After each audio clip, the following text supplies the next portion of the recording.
Imagine getting into a fight in the Wild West with a guy wearing brass knuckles. You throw your first punch. He doesn't flinch. Instead, metal twists in his hand into a pistol, then a knife, and just like that, you've stepped into an execution. This isn't fiction. This weapon was real, and it haunted the streets of 1860s Paris. Sure, you know the Colt Peacemaker, you've heard of Winchester rifles, the usual guns of the frontier, but what about the ones that never made it into the history books? The ones too strange, too deadly, or too dangerous to survive?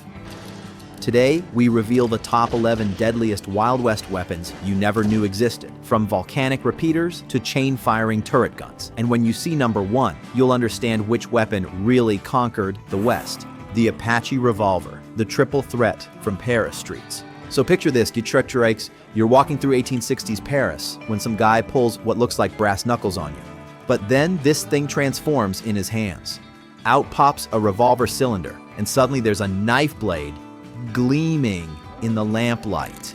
Welcome to the Apache Revolver, folks. The Swiss Army knife of oh crap moments. The design actually dates back to the 1860s and was created by Louis Daun, a French inventor who clearly watched too many magic shows. It got its name from Parisian street gangs called Les Apaches, named after Native American tribes because people thought they were equally savage, which is pretty messed up when you think about it. But hey, it was the 19th century. Here's what made this thing genius. It was basically 3 weapons in one. A pepperbox revolver using pinfire cartridges, brass knuckles for the grip, and a fold-out knife. The whole thing could fold up into something small enough to slip into your jacket pocket. Most people left one chamber empty because there was no trigger guard or safety. You really didn't want to accidentally shoot yourself while this thing was bouncing around in your pocket.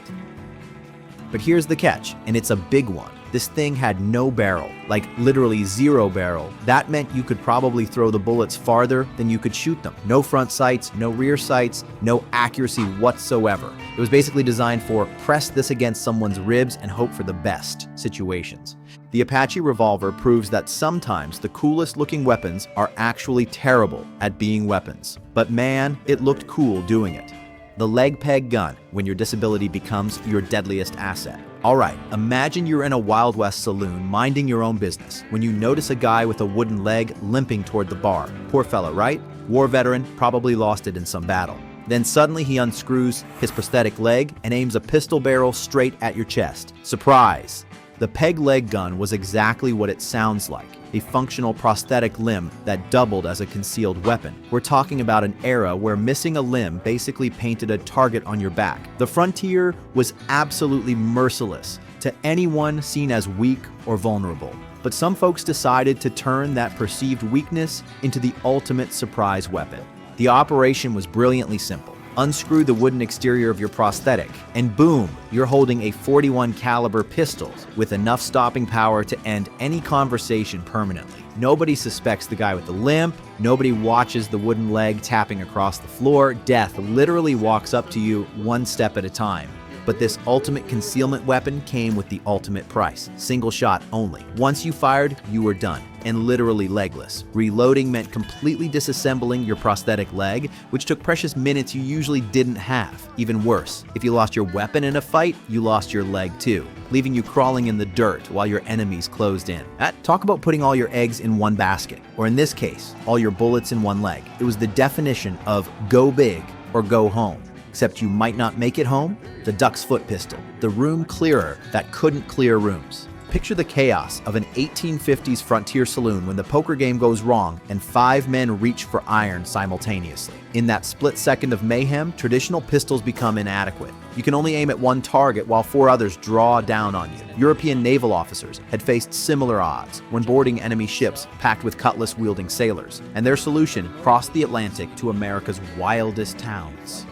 The duck's foot wasn't built for accuracy, it was built for inevitability. 6 barrels splayed like fingers of a giant's hand, each pointing in a slightly different direction. Pull the trigger once, and 6 bullets erupted simultaneously, turning a 10-foot radius into a killing field. No aiming required, no escape possible. Whether you loaded it with 22 rounds for crowd control or .44 caliber for maximum devastation, the mathematics were simple. Someone in front of you was going to bleed. But this room clearer came with a cruel limitation. It was only deadly within spitting distance. Beyond 10 feet, those spreading barrels became a liability, scattering your shots into harmless near misses. In the open spaces of the frontier, where gunfights often began at rifle range, the duck's foot became an expensive paperweight. It was a weapon for cornered animals, not confident gunfighters. American gunsmiths refined the European design, creating ornate versions that doubled as status symbols for wealthy merchants and saloon owners who needed to project both prosperity and lethality. Today, surviving duck's foot pistols remind us that sometimes the most terrifying weapons weren't the most practical ones. They were the ones that turned close quarters into abattoirs. The LeMat Revolver, the Confederate cannon you could holster. Now we're talking about a weapon that didn't mess around. The LeMat Revolver was invented by Dr. Jean-Alexandre LeMat, a French guy living in New Orleans who looked at regular six-shooters and thought, this is cute, but what if it was also a shotgun? This beast had 9 chambers in the cylinder for .42 caliber rounds, plus a separate smoothbore barrel underneath that could fire 16 to 20 gauge buckshot. You could switch between the revolver and the shotgun barrel by flipping a little lever on the hammer. It was like carrying a small artillery piece on your hip. Confederate officers loved these things. We're talking J.E.B. Stuart, P.G.T. Beauregard, and other big names who used them as status symbols. At $35 each, they cost more than twice as much as a Colt revolver. It's why serious money back then. But here's where physics came knocking. This thing weighed over 3 pounds unloaded. That's heavier than some rifles. It wasn't very accurate at distance, though it was absolutely deadly up close. In reloading, forget about it. Civil War cavalrymen preferred carrying multiple pistols because it was faster to draw a new gun than reload a cap and ball revolver in combat. Only about 2,900 were ever made, and roughly half never made it past the Union blockade. Today, these things are worth more than most people's cars, assuming you can find one. The LeMat proved that sometimes more isn't always better, but it sure is more impressive at parties. The Volcanic Repeater, the pocket rifle that barely bit. Meet the Volcanic Repeater, the gun that had all the right ideas but executed them with all the stopping power of a really angry bee sting. This beauty was created by the dream team of Horace Smith and Daniel Wesson in 1854. Yeah. Those Smith and Wesson guys, before they went on to become revolver legends. Picture this, a lever-action pistol that could fire multiple rounds without reloading, using revolutionary rocket ball ammunition. These rounds were basically hollow bullets with the gunpowder packed inside the projectile itself. No separate cartridge cases needed. It was like having a pocket-sized Winchester rifle decades before the Winchester existed. The concept was absolutely brilliant. The pocket pistol version held 10 rounds, while the carbines could hold anywhere from 18 to 30 rounds, depending on barrel length. You could work that lever action and fire continuously until your ammunition ran dry, something unheard of in the single-shot era. But here's where physics came in swinging. The rocket ball ammunition was 31 and 41 caliber, but ultimately terrible ballistically. There wasn't enough room in the case to pack propellant, so the rounds couldn't move fast or far. The muzzle energy was an unimpressive 56 foot-pounds. For comparison, a modern 22 long rifle hits harder than that. The company went bankrupt by August 1856. But here's the crazy part. Oliver Winchester, who was just a clothing manufacturer at the time, bought the company's assets and eventually turned it into the legendary Winchester Repeating Arms Company. The Volcanic's DNA lived on in the Henry rifle and every Winchester that followed. Sometimes the best inventions are magnificent failures that teach us exactly how to succeed. Jonathan Browning's Harmonica Gun, the musical instrument that played death songs. Imagine sliding a harmonica into your rifle's breech, except instead of making music, this little metal rectangle was loaded with enough firepower to keep you shooting all day long. Meet Jonathan Browning's sliding breech repeating rifle, invented between 1834 and 1842. And yes, we're talking about the father of the legendary John Moses Browning. Jonathan was a Mormon gunsmith who took 2 weeks to handcraft each one of these mechanical marvels, selling them for $24 each. The concept wasn't new. Swiss inventor Welton had built one way back in 1742. But Browning perfected it for the American frontier. Here's how it worked. The harmonica was a steel slide containing multiple chambers bored into it, each filled with powder, ball, and percussion cap. Fire, slide the magazine manually to the next chamber. Fire again, like up to 25 shots before reloading. It was repeating firepower a generation before anyone else figured it out. But this musical instrument of death had some serious performance issues. Like percussion revolvers, harmonica guns were vulnerable to multiple discharges. Imagine several chambers going off simultaneously, with the attendant risk of injury to the shooter's hand and forearm. Plus, the rounds often had to be individually loaded, making it a burden to carry even before you were ready to shoot. Jonathan eventually settled in Ogden, Utah, where he set up a gun shop that employed several of his sons, including a young apprentice named John Moses Browning. That kid would go on to design the firearms that actually conquered the world. But hey, everyone's got to start somewhere. Sometimes the apple doesn't fall far from the tree, it just falls into better engineering. Sea Monster Hunter, the harpoon gun that terrorized land and sea. Picture yourself on the rugged California coast in 1875, watching whalers deploy a weapon so devastating it could punch through 3 feet of blubber and still have enough power to shatter bone. Now, imagine that same weapon in the hands of desperate men during the Lincoln County War, because that's exactly what happened when frontier ingenuity met maritime firepower. The Sea Monster Hunter was born from necessity on the West Coast fishing fleets. These weren't your typical harpoon guns. They were precision-engineered killing machines designed to take down creatures the size of locomotives. The weapon's modular construction allowed quick reloads and field repairs, essential when your target might drag you to the bottom of the Pacific or charge your position with 1,000 pounds of angry muscle. But frontier Americans have never been ones to limit a good weapon to its original purpose. When modified versions found their way into range wars and territorial disputes, they brought devastating short-range power that could punch through cover and stop charging horses dead in their tracks.